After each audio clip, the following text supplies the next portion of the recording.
जय हिंद दोस्तों। आज ललितपुर में कुछ घटनाक्रम घटित हुए हैं जिसे हम अपने शो नेगेटिव और पॉजिटिव के माध्यम से आप तक पहुंचाते रहे हैं। आज सबसे पहले आपको नेगेटिव खबर सुननी चाहिए जो कि सदर कोतवाली ललितपुर से जानकारी करने पर प्राप्त हुई है। यहाँ पर अपर पुलिस अधीक्षक ने बताया कि पटरियों पर 2 शव बरामद हुए हैं।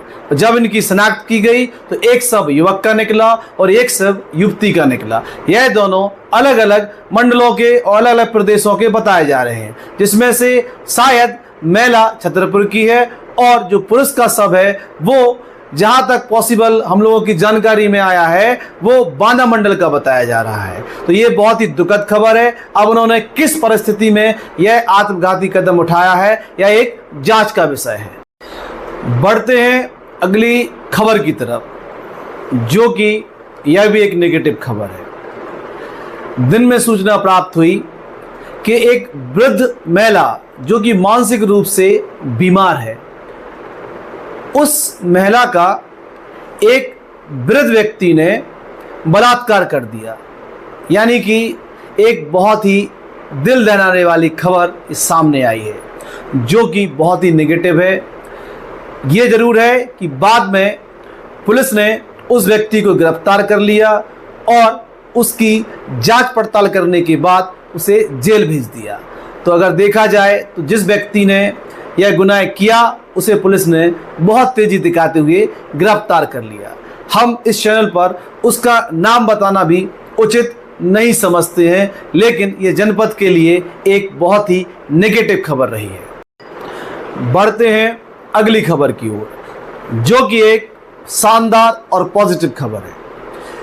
आज राष्ट्रीय खेल दिवस है। राष्ट्रीय खेल दिवस जिन व्यक्ति की याद में मनाया जाता है उनका नाम हॉकी का जादूगर के नाम से भी आप सब जानते हैं। जी हाँ, हम बात कर रहे हैं मेजर ध्यानचंद जी की।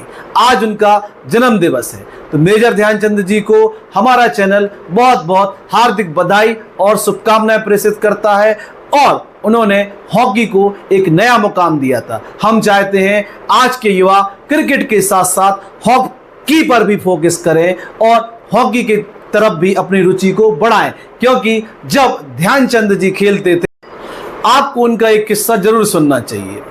हिटलर कौन नहीं जानता है। जर्मनी में जब हमारे मेजर ध्यानचंद जी हॉकी का एक गेम खेल रहे थे तो वहां पर जब वो शानदार गोल किए जा रहे थे, लगातार गोल किए जा रहे थे, तो वहां पर जांच और मांग उठी कि देखा जाए कि कहीं इनकी हॉकी स्टिक में कुछ लगा तो नहीं है जिससे कि गेंद चिपक जा रही। तो ऐसे थे हमारे ध्यानचंद जी जिन्हें हम हॉकी का जादूगर यूं नहीं कहते हैं। तो उनकी इस जयंती पर उन्हें सत सत नमन करते हैं और उन्हें हम याद करके केवल आज की पीढ़ी से यही कहना चाहते हैं कि हॉकी के बारे में भी समझिए, हॉकी के बारे में भी सीखिए और हॉकी को भी खेलिए।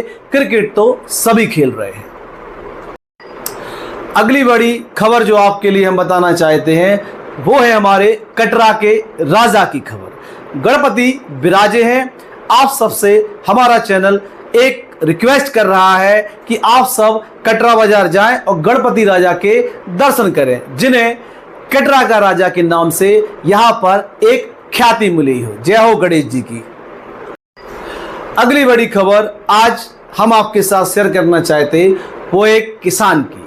आज हमारा चैनल ग्राम ककरुआ गया और वहां पर जब एक किसान से मिला तो उसका दर्द हमने आपसे अपने चैनल के माध्यम से शेयर भी किया था, लेकिन नेगेटिव और पॉजिटिव की खबर में उसका दर्द आपको बताना बेहद आवश्यक है। जब एक किसान के परिवार में हम पहुंचे तो वहां तो उसने बताया कि इस वर्ष अधिक बारिश होने के कारण उसकी सारी फसल चौपट हो गई है। जब उसने बताया तो हमने उससे कहा कि हमें मौके पर आप बताइए कि आपकी कौन सी फसल चौपट हो गई। उसके साथ जब हम उसके खेत पर पहुंचे तो वहां पर देखा कि उड़द की फसल ना के बराबर है।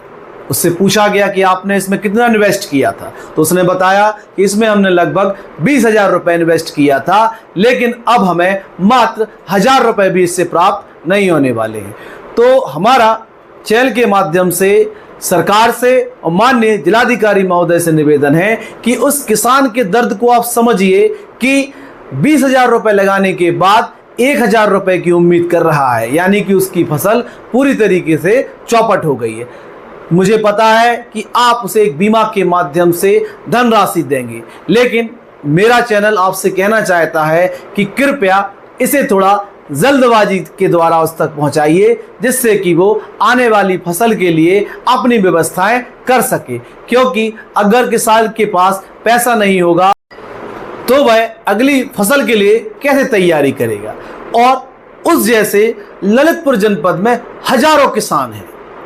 तो हम चाहते हैं, हमारा चैनल चाहता है कि इन सब किसानों की सुध ली जाए, इन किसानों की सुनी जाए, जिससे कि उनके साथ जो भी परेशानी होती है उसे बहुत आसानी से दूर किया जा सके। साथ ही साथ आप देखते हैं कि हमारे प्रधानमंत्री ने भी किसानों को अन्नदाता यूं ही नहीं कहा है, यानी कि जब अन्नदाता परेशान होगा तो बताइए हम और आप कितनी आसानी से अपनी जिंदगी निकाल पाएंगे। मुझे लगता है नहीं निकाल पाएंगे।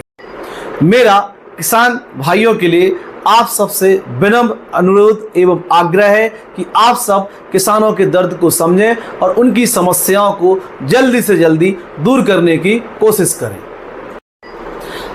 अगली बड़ी खबर शेयर मार्केट से निकल कर आई है, जो कि बहुत ही नेगेटिव खबर है। आज लगातार तीसरे दिन भी शेयर मार्केट लुढ़क गया और आगे भी ऐसे आसार दिखाई दे रहे हैं। क्यों?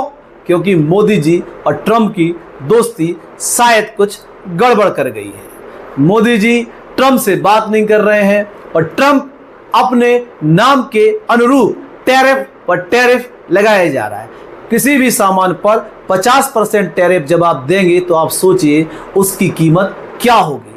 तो मेरा मोदी जी से और इस सरकार से अनुरोध है कि इस पर आप चर्चा कीजिए, क्योंकि आम जनमानस इस महंगाई को नहीं झेल पाएगा। आप तेल कहां से ले रहे हैं, आप सामान कहां से ले रहे हैं? जनता को इससे कोई सरोकार नहीं है। जनता को सरोकार है कि जो कीमत चल रही है कम से कम उतने में ही तो मिले। मान लीजिए अभी लोगों के यहाँ शादी का सीजन आएगा, लोगों के यहाँ शादी होंगी, उसमें पता चला सोना 1,50,000 रुपए का हो जाएगा, चांदी 2 लाख की हो जाएगी। भाई काम कैसे चलेगा? आज की स्थिति में अगर आप सोने के दाम देखें तो 1,02,000 रुपए का 10 ग्राम आ रहा है। चांदी का रेट आप देखेंगे तो 1,20,000 रुपए की 1 किलो चांदी आ रही है। यानी कि चांदी सोना बहुत दूर की बात हो चुके हैं। तो मोदी जी आप इस बार को, इस टैरिफ बार को जल्दी से जल्दी सॉल्व करिए, जिससे कि भारत की जनता बहुत आसानी से अपना जीवन जी सके। अंत में आपसे बस यही कहना चाहते हैं कि छोटे छोटे कदम आपको एक नई मंजिल की ओर ले जाते हैं। जय हिंद दोस्तों।